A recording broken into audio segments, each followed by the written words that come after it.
Hello बच्चों, कैसे हैं आप लोग? बहुत बढ़िया। चलिए, बहुत अच्छी बात है, मजे में है सब लोग, लॉकडाउन के मजे ले रहे हैं। और उसी बीच हम लोग फिर से पढ़ने के लिए आ गए हैं आज का टॉपिक। और आज का टॉपिक हमारा क्या है, आपको पता है हमने क्या टॉपिक की बात की थी कि हमारा अब एलईडी के बारे में पढ़ेंगे। किसके बारे में पढ़ेंगे? एलईडी, क्योंकि हमारा जो टॉपिक स्टार्ट हुआ था वो क्या था? फोटो डायोड, है ना। चलिए, बहुत अच्छी बात है। फोटो डायोड में हमने मतलब ऑप्टो इलेक्ट्रिक डिवाइस के बारे में चर्चा शुरू किया था, हमने फोटो डायोड पढ़ा था। और अभी अगला फोटो डायोड में क्या था हमारे पास कि हम क्या करते थे, लाइट से इलेक्ट्रॉन का मतलब लाइट एनर्जी आता था, वो इलेक्ट्रॉन एब्जॉर्ब कर और इलेक्ट्रॉन वहां से निकलता था, है ना, फ्री होता था, है कि नहीं। तो लाइट से अपन क्या करते थे, करंट जनरेट कर रहे थे। अभी अपन क्या करेंगे, एलईडी में करंट से लाइट जनरेट करेंगे। क्या करेंगे यहाँ पे हम लोग? करंट से लाइट को जनरेट करेंगे। एलईडी वगैरह घर में यूज करते हैं ना, बस उसी एलईडी की बात करना है अपने आप को। चलिए, तो अपन लोग बात करते हैं एलईडी के बारे में। मेरा नाम है संजीव कुमार झा और चैनल है कौन सा? Mean mentalist. स्पेल आपको याद है अच्छे से, ठीक है। स्टार्ट करते हैं एलईडी। एलईडी को स्टार्ट करने से पहले एक छोटा सा चीज मैं और बताता हूं। फिर से याद कीजिए कि हमने कहा था कि ये मान लीजिए कोई ऑर्बिट, यहाँ पे ये न्यूक्लियस और ये इलेक्ट्रॉन्स यहाँ पे रिवॉल्व कर रहे थे। ये इलेक्ट्रॉन्स यहाँ पे क्या कर रहे थे? रिवॉल्व कर रहे थे। याद है आपको? बहुत अच्छी बात है। अच्छा, दो प्रोसेस, एक तो ये हो गया। अच्छा, एक और मैं बनाता हूं यहाँ पे, समझना इस चीज को। ये समझ लिया तो एलईडी, सोलर सेल और फोटो डायोड तीनों में कोई कंफ्यूजन नहीं। ये दोनों समझ लिया, एलईडी, सोलर सेल और फोटो डायोड में कोई कंफ्यूजन नहीं, क्योंकि सोलर सेल फोटो डायोड जैसा ही सब कुछ होगा, आप देखिएगा, है ना। बस थोड़ा सा कंस्ट्रक्शन डिफरेंस होगा, ठीक है। I am sorry. तो चलिए, यहां से मेरे पास क्या हो गया कि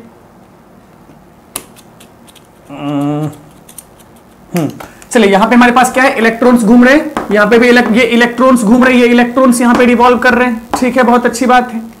क्या हुआ कि यहां से इसको एनर्जी मिला और ये इलेक्ट्रॉन यहां से रिलीज हो गया। ये क्या बन गया हमारा? Free electron. ये बात हम जानते हैं। तो मान लीजिए यहां पे हमारे पास इलेक्ट्रॉन था नहीं, क्योंकि यहां वाला इलेक्ट्रॉन फ्री होके कहां पे है? यहां पे है। ये फ्री इलेक्ट्रॉन यहां पे है। इसको हमने जब hν एनर्जी दिया तो इलेक्ट्रॉन यहां से फ्री हो गया, ठीक है। अब अगर इस इलेक्ट्रॉन का मैं एनर्जी ले लूं तो ये वापस यहां जाएगा। वेरी ऑब्वियस थिंग, एनर्जी दिया, अगर हमने जब एनर्जी इसको दे रहे हैं तो इलेक्ट्रॉन फ्री होके यहां पहुंचा। और अगर मैं यहां से इसका एनर्जी वापस ले लूं, अगर मैं इसको किसी तरीके से यहां बुला दूं तो क्या होगा? ये इसका जितना एनर्जी लिया था उतना रिलीज कर देगा। तो कितना लिया था? इस केस में क्या करेगा? ये hν एनर्जी रिलीज कर देगा। क्या करेगा? ये hν एनर्जी रिलीज कर देगा। बस यही प्रोसेस, ये हमने फोटो डायोड में पढ़ा था कि आया एनर्जी, इलेक्ट्रॉन रिलीज हुआ। ये हम पढ़ेंगे एलईडी में। ये हमारा किसके लिए हो गया? एलईडी के लिए हो गया। तो एलईडी का अगर प्रिंसिपल अपन बात करें ना, तो यही है एलईडी का प्रिंसिपल। ये लिखना नहीं होता, ये समझना है आपको, ये दिमाग में फील करना है। यही एलईडी का प्रिंसिपल होता है। अब देखिए कैसे काम होता है हमारे पास एलईडी में, ठीक है। तो अब एलईडी स्टार्ट करते हैं। Very good.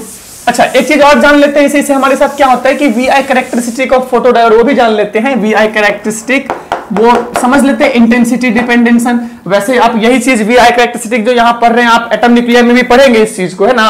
लेकिन वही भी पढ़ लेते हैं, आई मीन सॉरी, हाँ, वेव ऑप्टिक्स में dual nature, I am sorry, dual nature में पढ़ेंगे। लेकिन वीआई कैरेक्टरिस्टिक यहां भी पढ़ लेते हैं अपन। इसका क्या होता है कि देखिए, जितना देखिए ये लाइट आया, ये लाइट आया, तो इलेक्ट्रॉन के निकलने के लिए एक मिनिमम एनर्जी की रिक्वायरमेंट है, उसको थ्रेशोल्ड एनर्जी बोलते हैं। उतना एनर्जी मिल गया, एक इलेक्ट्रॉन निकल गया, तो उतना एनर्जी किसके पास हम मान के चलते हैं? इसको बोलते हैं फोटोन। क्या बोलते हैं इसको हम लोग? Photon.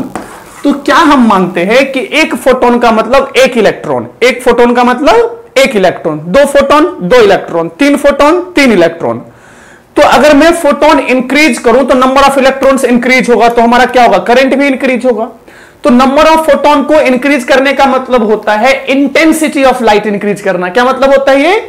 Intensity of light increase करना। फिर से, नंबर ऑफ फोटोन्स इंक्रीज करने का मतलब इंटेंसिटी ऑफ लाइट इंक्रीज करना। मतलब क्या हुआ, अगर मैं यहां पे बात करूं, रिवर्स बाइजिंग में था, याद है आपको।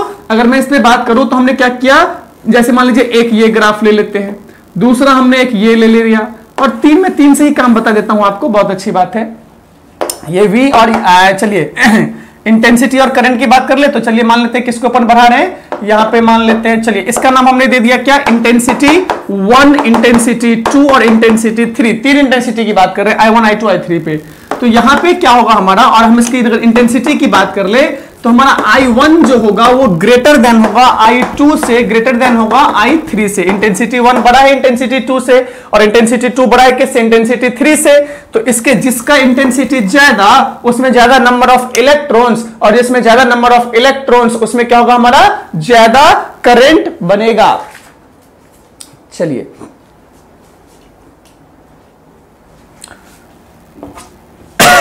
समझ गए इस बात को? ये छोटा सा ग्राफ है, समझ लेंगे इसको। आप लोग ड्यूल नेचर में भी बहुत सारा पढ़ेंगे यहां से, कि जिसमें ज्यादा इंटेंसिटी होगा, ज्यादा इंटेंसिटी मतलब ज्यादा करंट, कम इंटेंसिटी मतलब कम करंट। इस बात को याद रखेंगे। चलिए ठीक है, बहुत अच्छी बात। यहां से आगे निकलते हैं, आते हैं अपन एलईडी पे। किस पे जाते हैं हम?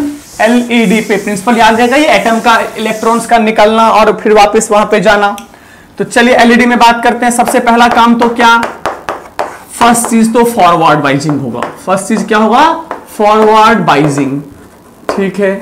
सेकेंड चीज क्या होगा हमारा यहां पे? फॉरवर्ड बाइजिंग के बाद सेकेंड चीज क्या? Highly doped. कंसंट्रेशन मतलब हाईली डोप का मतलब क्या होता है? जीनर डायोड में हाईली डोप यूज करते थे, कंसंट्रेशन ज्यादा। हाईली डोप मतलब कंसंट्रेशन ज्यादा। तो चलिए करते हैं, पीएन जंक्शन बनाते हैं यहां पे। ये हमने बनाया पीएन जंक्शन डायोड। ठीक है, ये हम बना लेते हैं PN junction diode. Very good, बना लिया। ठीक है, ये हम P बोल देते हैं और इसको हमने क्या बोल दिया? N बोल दिया। बाइजिंग कैसे करनी है अभी बताया हमने कि फॉरवर्ड बाइजिंग। तो पॉजिटिव को पॉजिटिव से और N को नेगेटिव से क्या बाइजिंग करना है अपने को? फॉरवर्ड बाइजिंग करना है। ठीक है, ये चीज कर दिया फॉरवर्ड बाइजिंग। अब क्या करते हैं, यहां पे हम लोग ऐसा एक डिवाइस लगा लेते हैं ताकि यहां पे एनर्जी का जो कॉम्बिनेशन होगा ना, तो यहां से लाइट बाहर निकल सके। हमने ऐसा कोई डिवाइस लगा दिया, कुछ इसमें भर के, जैसे अपन एलईडी में होता है ना ऊपर से ग्लास लगा हुआ, तो ये एलईडी बल्ब हो गया। ये हमने अपन एक ग्लास लगा दिया, ट्रांसपेरेंट मीडिया, ताकि लाइट यहां से ट्रांसपेरेंट मीडिया, ताकि जो भी यहां से जनरेशन हो एनर्जी का वो रिलीज हो, और एनर्जी कैसा? लाइट के फॉर्म में रिलीज होगा, तो वो यहां से रिलीज हो सके। ये हमने यहां पे कर दिया। ठीक है, अब क्या होता है देखिए, यहां पे पी टाइप में, अब समझना है यहां से पूरा, फिर बाकी कहानी आपने खुद नहीं लिखनी है।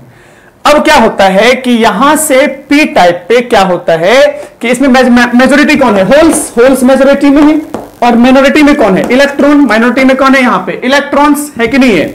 और ऐसे ही यहां पे मेजोरिटी में कौन से? इलेक्ट्रॉन्स है मेजोरिटी में, माइनॉरिटी में कौन? होल। ठीक है, जब मैं फॉरवर्ड बाइजिंग करता हूं तो क्या होता है? डिप्लेशन लेयर सिकुड़ता जाता है, छोटा होता जाता है, छोटा होता गया, छोटा होता गया, छोटा होता गया। डिप्लेशन लेयर छोटा होने को मैं दूसरी भाषा में कह सकता हूं कि डिप्लेशन लेयर के पास में देखिए क्या होता है, फॉरवर्ड बाइज क्या करेगा? इलेक्ट्रॉन को इधर भेजता है, होल्स को इधर भेजने की कोशिश करता है। यही तो होता है कि पॉजिटिव आया, पॉजिटिव को रिपेल करेगा तो इधर की तरफ भेजेगा, इलेक्ट्रॉन्स आया, इलेक्ट्रॉन को रिपेल करेगा तो इधर की तरफ भेजेगा, है कि नहीं है? तो बेसिकली इलेक्ट्रॉन फॉरवर्ड बाइजिंग में इलेक्ट्रॉन इधर जाना चाहता है और होल्स जो है वो इधर जाना चाहता है। क्वाइट ऑब्वियस थिंग, ये तो हम जानते हैं इस बात को। तो हमने इस डिप्लेशन लेयर जो मेरा कम होता जाता है, इसके बदले में एक दूसरा बात क्या बोल दूं कि इस डिप्लेशन लेयर के पास में क्या होता है? माइनॉरिटी का कंसंट्रेशन बढ़ता जाता है। देखिए इस डिप्लेशन लेयर के पास में क्या होता है, यहां पे यहां इलेक्ट्रॉन्स बढ़ता गया, बढ़ता गया, बढ़ता गया, यहां होल्स बढ़ता गया, बढ़ता गया, बढ़ता गया। तो इस डिप्लेशन लेयर के पास में कंसंट्रेशन माइनॉरिटी कैरियर्स का इंक्रीज हो जाता है, क्योंकि इसके लिए इलेक्ट्रॉन क्या है? Minority carriers. इसके लिए होल्स क्या है? माइनॉरिटी कैरियर्स, है कि नहीं है? तो ये कंसंट्रेशन इंक्रीज हो गया। कहां पे? डिप्लेशन लेयर में या फिर डिप्लेशन लेयर के आसपास। ठीक है ये चीज, ओके। अब क्या होगा? फॉरवर्ड बाइजिंग है तो यहां पे इलेक्ट्रॉन होल्स आ चुका है, कंसंट्रेशन बढ़ चुका है कि नहीं है? किसके रेस्पेक्टिव में? जब हमने इसकी बाइजिंग नहीं की थी, ध्यान दीजिए, हम जब इसकी बाइजिंग नहीं करेंगे पीएन में, तो यहां पे कौन है? न्यूट्रल एटम्स है। यहां पे कौन है? न्यूट्रल एटम्स है, जिसपे कुछ भी नहीं है ना, मतलब सारे इलेक्ट्रॉन्स अपने ऑर्बिट में ऐसा भरा हुआ है, भरा हुआ घूम रहा है यहां पे, है ना? यहां पे न्यूट्रल एटम्स होते हैं, है कि नहीं? तो इस अभी यहां पे न्यूट्रल एटम्स था, कुछ भी नहीं था, लेकिन अब यहां पे क्या है? इलेक्ट्रॉन होल्स का कंसंट्रेशन बढ़ा कि नहीं बढ़ा? यहां से हमने क्या किया? इलेक्ट्रॉन भेज दिया, यहां से हमने होल्स भर दिया, तो यहां पे यहां से हमने होल्स भेज दिया है, यहां से इलेक्ट्रॉन आ चुका है, होल्स इलेक्ट्रॉन, ऐसा खूब सारा होल्स इलेक्ट्रॉन आ चुका है। तो यहां पे क्या हुआ? Comparative to unbiased semiconductor, unbiased diode, comparative to unbiased diode, यहां पे हमारा इलेक्ट्रॉन और होल्स का कंसंट्रेशन बढ़ चुका है, बहुत ज्यादा हो गया। कहां पे? डिप्लेशन लेयर पे। ठीक है चीज, ओके। अब जब ऐसा हो गया तो अब क्या करेगा, दोनों आपस में डिफ्यूज करेंगे, आपस में कैसा करेगा, दोनों कंबाइन होगा। तो क्या हुआ कि इलेक्ट्रॉन और होल्स आपस में कंबाइन होने लग गए। क्या हो गया हमारे पास, ये जो बताया था अभी कि यहां पे एक होल था मान लीजिए, और ये इलेक्ट्रॉन्स इलेक्ट्रॉन्स इलेक्ट्रॉन्स, और ये इलेक्ट्रॉन फ्री था। तो क्या हुआ कि ये इलेक्ट्रॉन होल्स आपस में कंबाइन होने लग गए, ये इलेक्ट्रॉन यहां आके बैठ गया, तो क्या हो गया, कॉम्बिनेशन हो गया, रिकॉम्बिनेशन इलेक्ट्रॉन और होल्स का हुआ।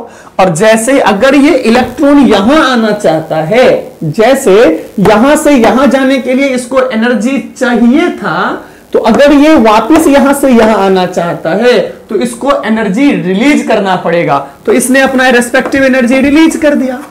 तो ये जो hν मिला अपने को, ये अपने को लाइट के फॉर्म में मिल जाएगा, वो hν यहां से रिलीज हो जाएगा एनर्जी, क्योंकि डिप्लेशन लेयर के पास में कॉम्बिनेशन हो रहा है यहां पे।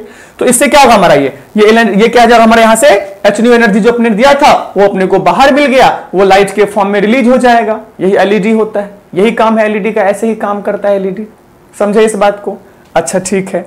अब क्वेश्चन है कि भाई ये जो लाइट निकलेगा तो हम देख भी पाएंगे क्या, या कौन सा हम कैसे यूज करेंगे, कैसे समझेंगे कि लाइट निकला।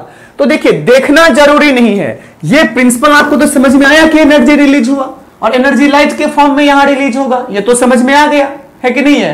अब अगर विजिबल लाइट की बात करेंगे, विजिबल लाइट का रेंज विबग्योर, क्या है हमारा ये विबग्योर। अगर अब हम विजिबल लाइट की बात करेंगे तो उस केस में इस रेंज के लिए हमको क्या करना होता है, हमको यहां पे ये जो डिप्लेशन लेयर, देखिए यहां से एक इलेक्ट्रॉन डिफ्यूज कर रहा है होल्स के साथ, इसको ऐसे समझिए।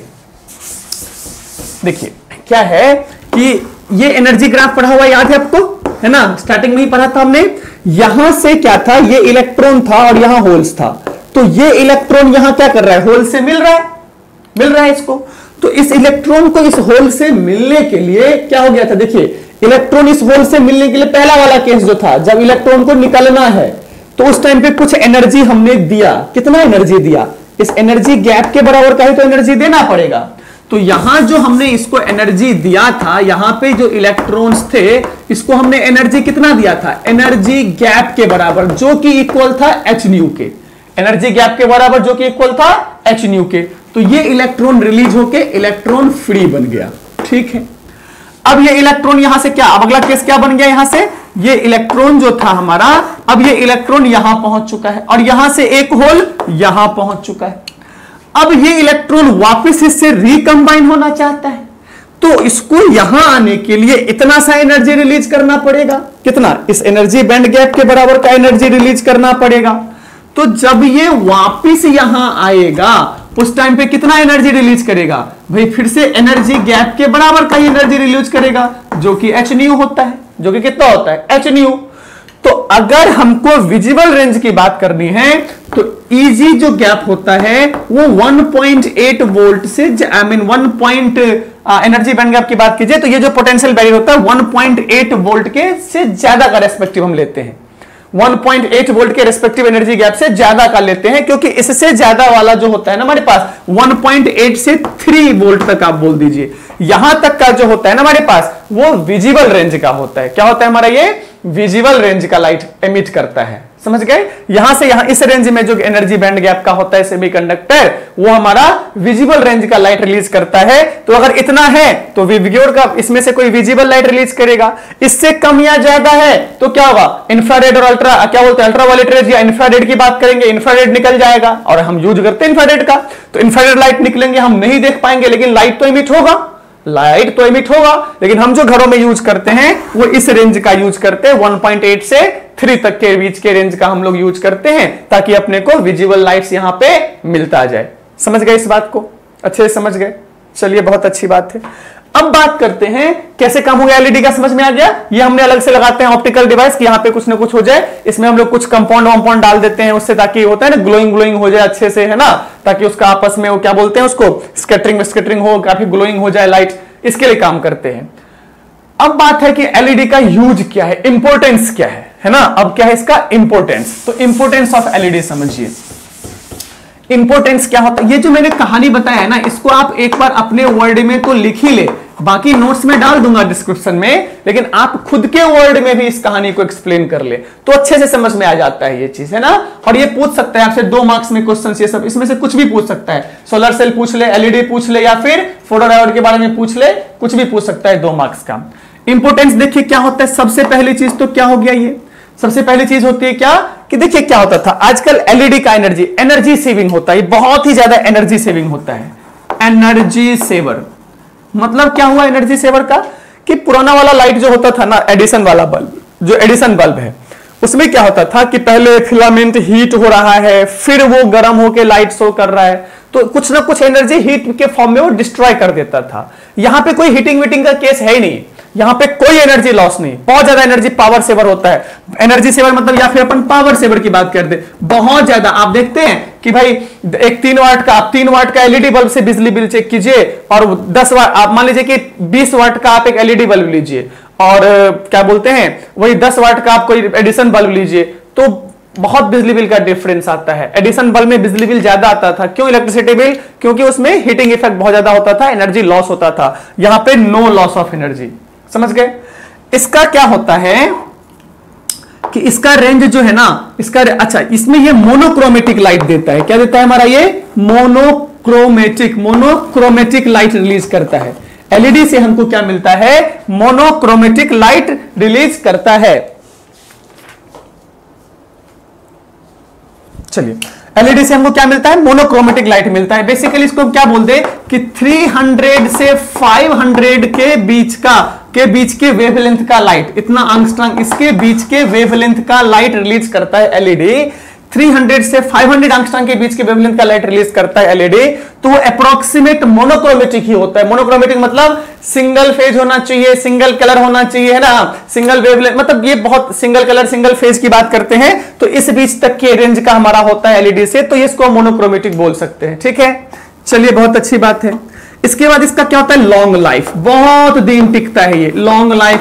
देखिए एलईडी में खराब होने के लिए कुछ है ही नहीं, इसमें खराब होने के लिए कुछ है ही नहीं, टूटने फूटने के लिए कुछ है ही नहीं, है ना। ये इसमें एडिसन वाले बल्ब में क्या होता था, जरा सा झटका लग गया, फिलामेंट टूट गया, बहुत सॉफ्ट फिलामेंट होता था, टूट गया, बल्ब खराब हो गया। लेकिन इसमें क्या है, आप पटक दो, गिरा दो, फोड़ दो, ये भले ही फूट जाए, लेकिन एक्चुअली एलईडी तो ये पार्ट है ना, ये खराब नहीं होगा हमारा, ये तो खराब ही नहीं होता है जल्दी। खराब कब होता था? ये पार्ट याद कीजिए, जब एवलांच ब्रेकडाउन होता था। एवलांच ब्रेकडाउन याद है? उस केस में ये डिवाइस हमारा खराब हो सकता है, तो बहुत ही रेयरली होता है, उसके लिए बहुत हाई वैल्यू होना चाहिए। तो ये हमारा क्या होता है? जल्दी खराब नहीं होता है, काफी लॉन्ग लाइफ, काफी रगड़, मतलब लॉन्ग लाइफ या रगड़नेस बोलते हैं। रगड़नेस का मतलब होता है कितना रगड़ बगड़ दो आप इसको, कोई फर्क नहीं पड़ता है। ठीक है, अब सबसे इंपॉर्टेंट काम इसका करते हैं क्या? देखिए, ये साइंटिफिक युग, मतलब क्या बोलते हैं, कम्युनिकेशन फील्ड में इसका बहुत इस्तेमाल होता है। कम्युनिकेशन में, किसमें? कम्युनिकेशन में। कम्युनिकेशन में कैसे काम होता है देखिए, अब मान लीजिए क्या है, डिजिटल कम्युनिकेशन में क्या होगा कि हमको किसी को मैसेज सिग्नल भेजना है, तो 0101 में भेजते हैं। तो 0 का मतलब होता है स्विच ऑफ, 1 का मतलब होता है स्विच ऑन। ठीक है, अब हमको 1 सेकेंड में, अच्छा एक चीज और, इसका एक बात यहां पहले लिख लेते हैं, फास्ट एक्शन। क्या होता है इसमें हमारा? Fast action. फास्ट एक्शन का मतलब क्या हुआ? इसको गर्म होने में टाइम नहीं लगता है, स्विच ऑन किया, बल्ब जला, ऑफ किया, बल्ब ऑफ हो गया। एडिसन वाले बल्ब को स्विच ऑन कीजिए, धीरे धीरे धीरे उसमें इंटेंसिटी बढ़ता था, ऑफ किया, धीरे धीरे धीरे खत्म होता था। यहां पे क्या किया और खत्म, इसमें कुछ गर्म वरम होने के लिए तो है नहीं। जैसे ही स्विच ऑन किया, ये यहां पे आपस में कॉम्बिनेशन शुरू हुआ, एनर्जी रिलीज होना शुरू हो गया। जैसे ही हमने सर्किट ऑन कर दिया, जैसे ही हमने यहां से स्विच ऑन किया, वैसे ही क्या हो जाएगा कि कॉम्बिनेशन शुरू हो जाएगा। कुछ इसको एक्स्ट्रा टाइम नहीं लगाना है कि इलेक्ट्रॉन को यहां से यहां आने में टाइम लगेगा, फिर ये यहां से या ऐसा कुछ नहीं होता है, तुरंत काम होता है ये फास्ट एक्शन। ठीक है, और इस फास्ट एक्शन की वजह से कम्युनिकेशन में बहुत यूजफुल हो जाता है। कैसे यूजफुल हो गया कम्युनिकेशन में ये कि मान लीजिए हमको मैसेज सिग्नल भेजना है 01 में, 0 का मतलब होता है लाइट ऑफ, 01 का मतलब होता है ऑन। अब जो अपन स्विचिंग करते हैं, स्विच दबा रहे हैं, वहां पे देखिए लाइट का मतलब नहीं कि हमेशा विजिबल ही होता है, इंफ्रारेड और अल्ट्रावायलेट रेज भी होते हैं ना। चलिए, अब क्या हो गया कि हमको मैसेज भेजना है, तो हमको सेकंड में 1 सेकंड में 1000 बार ऑन ऑफ का एक्शन करना है। 1 सेकंड में इसका frequency, in 1 second we have to switch it on for 1000 times and we have to switch it off for the 1000 time, that is the frequency we have. तो अगर मैं Edison bulb से काम करूं तो ऑन ऑफ ही नहीं होगा, वो तो पता ही नहीं चलेगा क्या हुआ। लेकिन इसमें एलईडी में हो जाएगा। एलईडी में 1 सेकंड में 1 लाख बार, जितनी बार चाहे उतनी बार कर सकते हैं, कोई प्रॉब्लम की बात नहीं है। ये एलईडी का बेनिफिट है, ये एलईडी का हमारा बेनिफिट है कि एलईडी में ऐसा कोई प्रॉब्लम नहीं होता, जितनी बार चाहे उतनी बार इसका यूज कर सकते हैं। तो कम्युनिकेशन में ये बहुत ही बेनिफिट होता है। ठीक है, इसके बाद जो मैंने आपको फोटो डायोड में समझाया था, बर्गलर अलार्म्स वगैरह में, वहां भी एलईडी लगा होता है, वहां भी एलईडी लगा होता है कि एलईडी से लाइट आया यहां पहुंचा, यही तो होता है एलईडी में। तो तभी तो भाई एलईडी लगा है तभी तो फोटो डायोड उस लाइट को डिटेक्ट करेगा, है कि नहीं है। तो वहां सभी हम इसका इस्तेमाल करते हैं। और डे टू डे लाइफ में आप देखिए एलईडी का टीवी वगैरह आप बनाते, टीवी वगैरह आप देखते हैं, एलईडी टीवी आंखों पे खराब कम नुकसान करता है क्योंकि मोनोक्रोमेटिक लाइट्स होता है ना वहां पे, तो उससे बेनिफिट मिल जाता है अपने को, नुकसान नहीं होता है। तो बहुत सारे फील्ड में अपन एलईडी का इस्तेमाल कर सकते हैं। एलईडी के इस्तेमाल में ऐसी कोई दिक्कत नहीं है, बहुत इस्तेमाल कर सकते हैं हम लोग, है ना। चलिए बहुत अच्छी बात है यहां तक, ठीक है। तो ये हम समझ चुके हैं एलईडी का क्या होता है, ये इसके फंक्शंस हैं, इसको आप लोग नोट डाउन कर लेंगे। रिटन नोट्स तो आपको मिल ही जाएगा, लेकिन फिर भी अपने वर्ड में इस कहानी को आप समझा देंगे तो बहुत अच्छा होगा। और हमारा अगला टॉपिक जो होने वाला है, अगला टॉपिक हमारा होगा कौन सा, सोलर सेल, ठीक है। अगला टॉपिक सोलर सेल। तो पढ़ते रहिए, मजे करते रहिए और सब सही रहिए, सुखी रहिए। चलिए।